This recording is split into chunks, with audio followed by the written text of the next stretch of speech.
Há um tempo atrás, nós víamos quase que diariamente notícias a respeito das atrocidades que o chamado Estado Islâmico produzia ali na região do Oriente Médio, mais especificamente no Iraque, na Síria, implantando um reino de terror, de perseguição.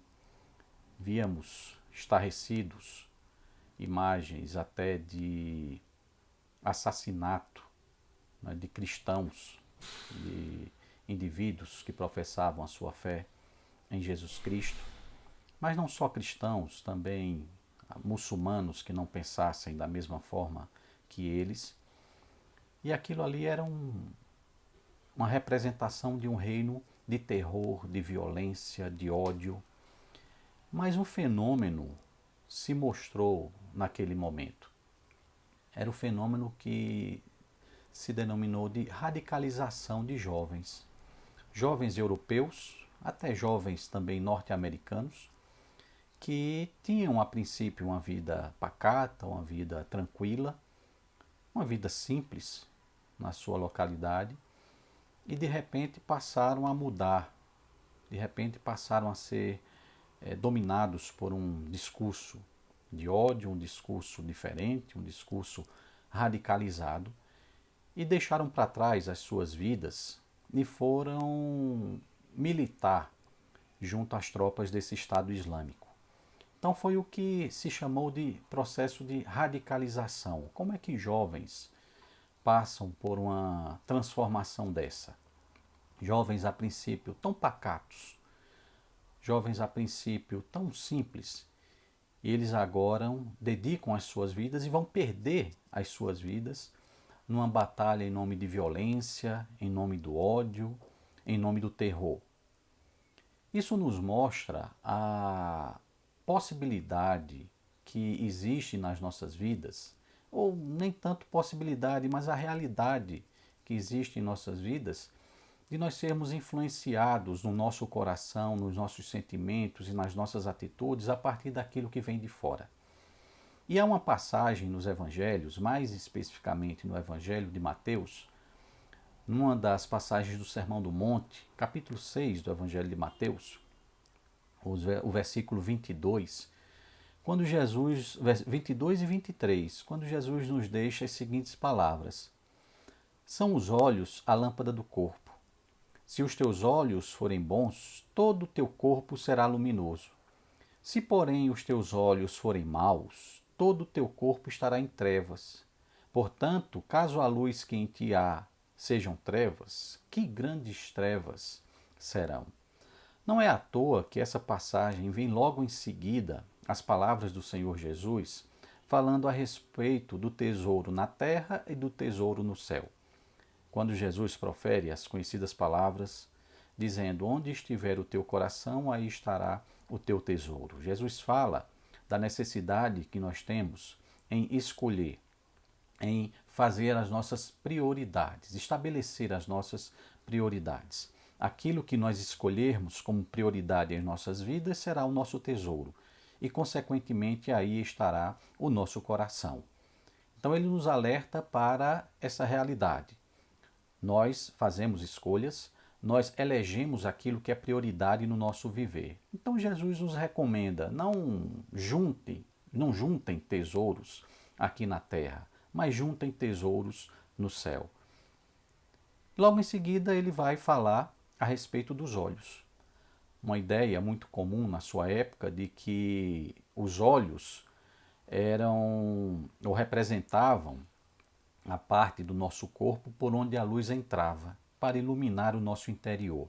Então é uma representação daquilo que é a influência do que vem de fora e que vai determinar os nossos sentimentos e, no final das contas, as nossas ações, porque é pelas emoções, é pelos sentimentos, é pelo nosso coração que no final nós vamos agir.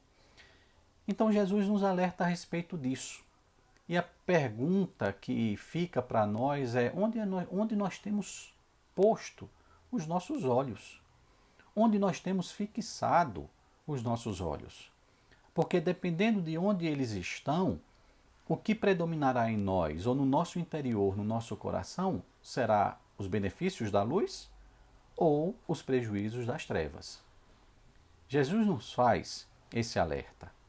Jesus nos lembra que aquilo que nós priorizamos, ou seja, na linguagem que ele utiliza, aquilo onde nós fixamos os nossos olhos, vai determinar no final de tudo o nosso coração.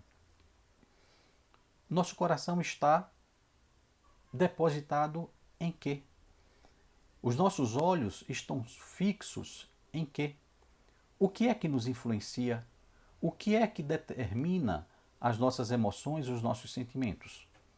Aqueles jovens europeus radicalizados, eles colocaram os seus olhos, fixaram os seus olhos em uma doutrina religiosa que pregava o ódio, que pregava a intolerância, que pregava a amargura e que pregava o terror.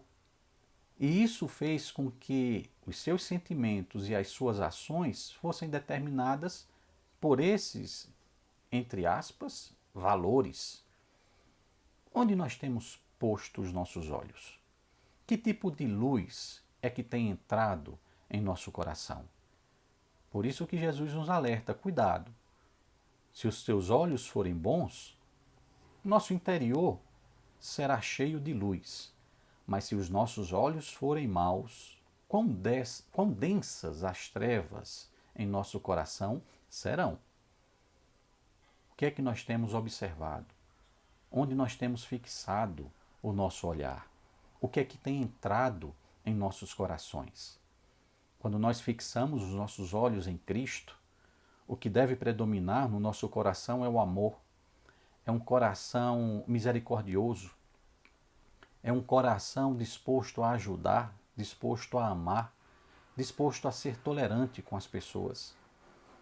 Mas quando nós afastamos os nossos olhos da luz de Cristo, o que de repente começa a dominar são trevas, trevas da intolerância, trevas do desamor, trevas do ódio, trevas da raiva e da amargura. A palavra que Jesus nos deixa hoje para nós é sobre esse alerta. Cuidado com os nossos olhos. Cuidado sobre aquilo que nós fixamos o nosso olhar, porque acabará se tornando o nosso objetivo de vida. Acabará se tornando aquilo que vai determinar os nossos sentimentos, as nossas emoções e as nossas ações. Que luz é que tem penetrado nos nossos corações?